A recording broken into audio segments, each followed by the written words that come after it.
life, what's the point? If you look at the point, what's the point? I've missed many points, right?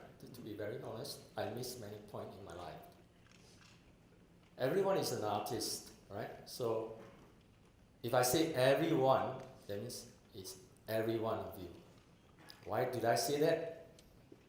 Because people think, or the perception of people to think that artists paint beautiful things, artists sculpt, right? But my definition is artists create. So if every one of you here, you create a career, or you create a baby, you're an artist. Am I right? Okay, you're an artist. You're an artist if in your own area of your life. You create a career, you create a path, you're an artist. And as a practicing artist myself, very sad to say, instead of creating, I destroy. For the past 20 over years of my life, I literally destroyed almost everything.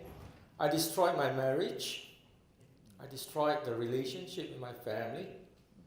Right? I destroyed the trust that people gave me. I destroyed, right, even my life. Prior of going to prison, in and along the way, in and out of prison, I actually contemplated suicide. Actually, I wish I can meet Dr. Nair earlier, you know. Actually, I considered myself dead even before I go into prison. I consider myself in prison even before going into the real prison. All right? Because emotionally, I'm in prison. Spiritually, I'm in prison. Mentally, I'm in prison. Right? And why I contemplated suicide? Because I see no hope in life. I don't see the point in life. That's why I go back to drugs again and again, because I was so condemned. I feel so guilty because I hurt the people who love me so much. Right? I disappointed my family. I disappointed the friends who stand by me. I disappointed my mother. And the worst is, I'm disappointed with myself. And that's why I contemplated suicide. All right? And also, when all the while, 20 over years inside, going in prison, because prison is a man's prison, so everyone wants to act tough. Well, likewise, I'm not as exceptional. I also want to act tough. So I want to become somebody that I am not when I was in prison. Right? All the while in my life, I wanted to become somebody that is not me at all. Right? So, on the 2008, August 15, I remember, I was once again arrested for armed robbery and drug consumption. It was my 7th time in prison.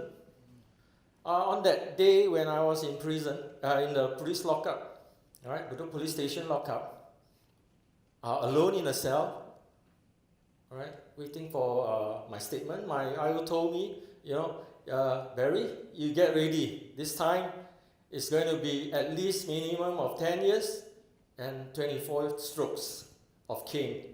Wow. So when I went into the Budok station lockup, right, I knelt down. Right? And today's topic is all about life. And when I knelt down, right, instead of praying for life, I pray for death. I pray for death because I'm so tired. Right? I'm so painful. I was so broken at that time. I wanted to give up. I really wanted to give up. I got no strength to face the harsh sentence.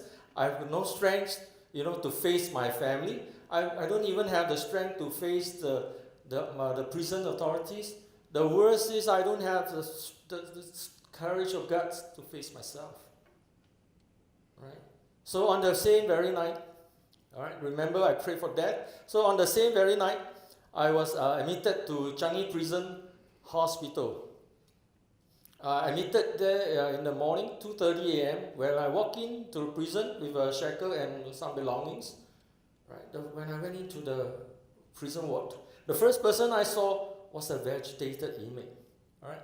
Vegetated, half eyes open, right? And it's vegetated, going to be vegetated for life. Why? Because this gentleman, he committed suicide inside prison, and someone saved him, and he has to be in this state for life. So the prison authority, the prison doctors wrote a immediate release. Then the parents came. Already both parents came, but very sad, both parents did not took him back because they need 4,000, at least 4,000 to engage someone to look after him if they bring him back. So the very next day, I saw my friend, right? My friend who was caught for trafficking, right? Exceed the amount, the standard amount of the law, right? And he's now in gallows waiting for hang, right? I met him. So when I met him, right, he called me, hey, why are you here? Then I said, hey, why are you here? You know? So, and he asked me, hey, how long this time? You know, that's our, you know, the usual lingo. How long this time? Right? So I said, okay, the doctor say, sorry, not the doctor. I said, my IO says that prepare 10 years, and I thought it was 10 years, 24 stroke minimum, so I thought it was harsh. Then what about you? Barry, I don't have a chance to walk out. Then I realized, he don't have a chance to walk out. At least I still stand a chance, right? So I saw, then while I was shackled on the bed, right? So my friend who left 25 days to release passed me my meal, you know. So I asked him, hey, when are you going off? 25 days. Shouldn't you be happy? He said, no, I'm not. I said, why? He said, because I had a tumor. And the doctor says it cannot be operated because if I were to undergo for operation, 95% paralyzed and no guarantee of relapse. Wow. Then I see another perspective of hope. He has 25 days of going, to release, and his face looks like 25 years of sentence. And well, I still have some hope. And I still have hope to walk out of prison. Right? And these are few cases, but in fact there are many, So many are the terminal illness. From that perspective, I saw something. So, they have life, they are breathing, but they are as good as dead. But I am living, I am breathing, but I choose to die. Why is it so? Then I realized, as long as I'm breathing, all right? As I told myself, as long as I'm breathing, I'm going to walk out of this prison. All right? So fast forward, right? When I went in prison, I gone through all my sentence, my verdict. I was sentenced 10 years and 12 strokes of cane. I go through all this. Then 2 years later, after my sentence, right, I participated in the Yellow Ribbon Art Project competition, right, and I was awarded. Then they sent me to attend the basic art course. So in the art course, right, I attended my art course, so I took up art. While doing art, then I realized, because when you do art, right, there are so many things to plan, so many things to look into. So the more I paint, when I paint landscape, all the while, as I mentioned, I wanted to be somebody. I thought I'm somebody, right? So the more I paint, the more I see, landscape, the more I become so small. I am just part of the creation. And why am I wanted to be the creator of this? Then I realized, no. So through art, I began to see many things that I never learned to see before. All right, so I built up. Then 3.5 years ago, I had a dream. Right? I had a dream. I dreamt of myself appearing in a newspaper, holding a brush, right? And I saw that newspaper and the article. So I went to tell my art mentor, I went to tell my counselors, hey, I had this dream, right? I appeared, right, in the newspaper. I had this dream. So they were the first few in my life that told me, if you have that dream, and if you are serious that you have a dream and you're serious about your dream, hold on to that dream and keep that dream alive. Right? And from that day on, I never looked back. Okay. I never looked back. And also from that day on, I began to be myself. And that's who I am. Right? I began to be who I am. I no longer wanted to prove to people, because I know I'm just part of the creation. I'm just part of somebody. I'm just part of your life, or you're just part of my life. Right? So when I continue to hold on to that dreams, right? Even though I had dreams, but one fine day, because in prison, all right, in prison, I want to show you this painting that I did. It's a watercolor painting. Okay, it's a watercolor painting. It's instant noodles, huh? So everyone, okay, knows about this. But it's simple noodles that I painted. But it's not simple to me, because inside prison, every 4 weeks, we're going to have this for lunch, and that's my lunch. Okay, so as just now I mentioned, everyone is an artist. So I will need your help to paint in your visual mind, right? As an inmate, we do not have access to get hot water, boiled water. So we need the domestic helper to issue, you know. So it happened that day I was so discouraged, I was so down, right? And it happened that the water came to my room. Mine is the last room. So can you imagine when they issue the water, then water is lukewarm? So what happened to my noodles, right? And while I wanted to eat, right? But if I don't consume my noodles, that's my lunch.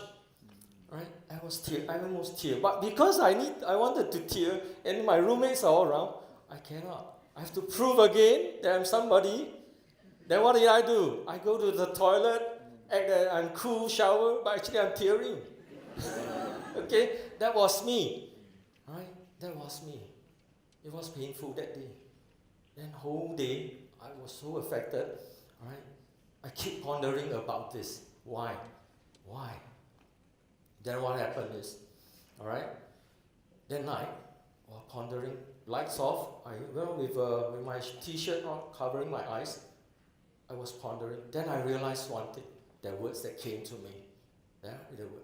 It says, all right, the words that says, right, life is not about living well, but rather it's in the substance. You see the substance?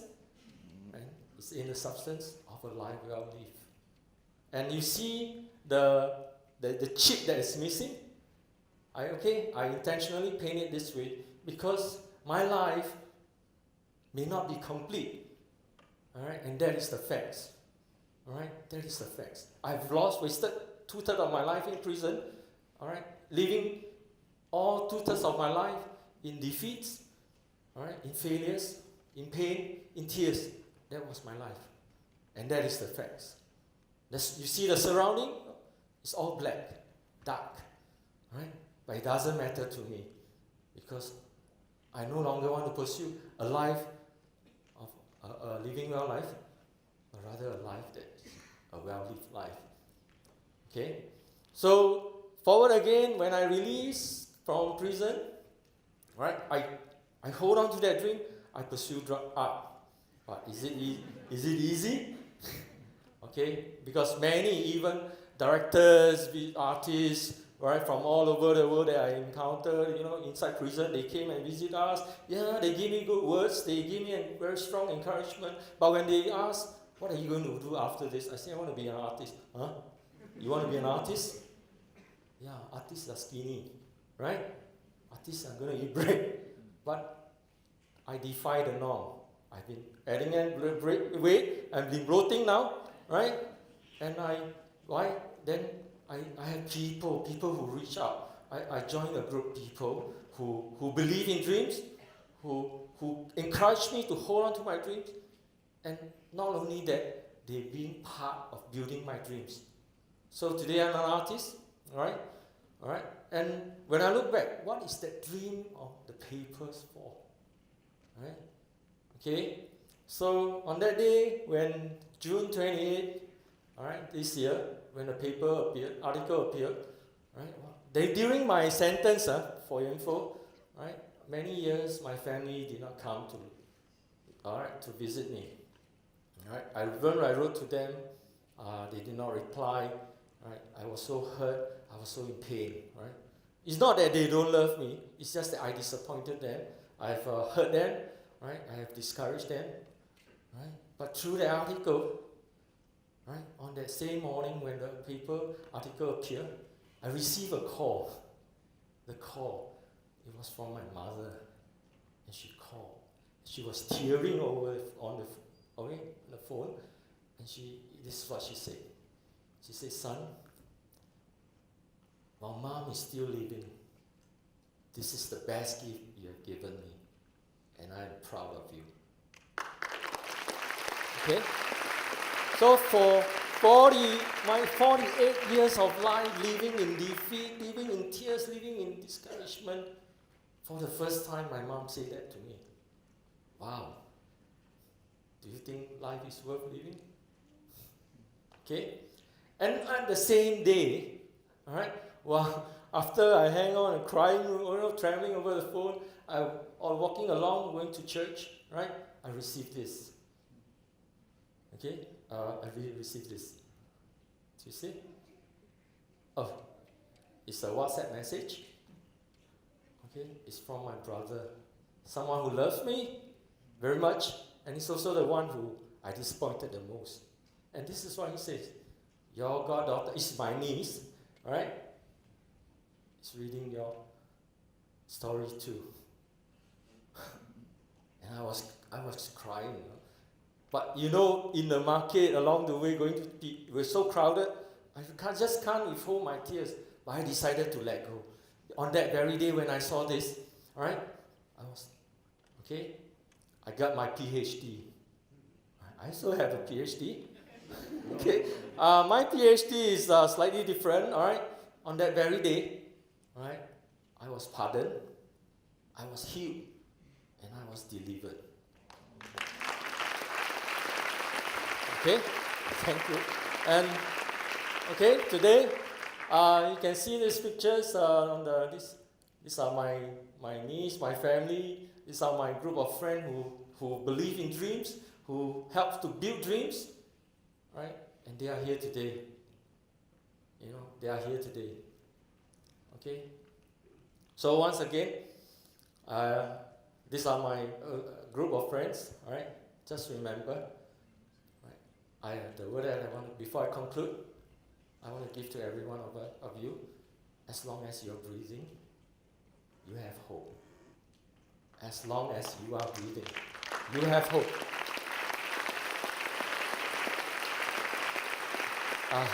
Last but not least, right? Why I continue to choose to be a practicing artist. I use the word practicing. Why? Because I no longer want to destroy, but create. Thank you.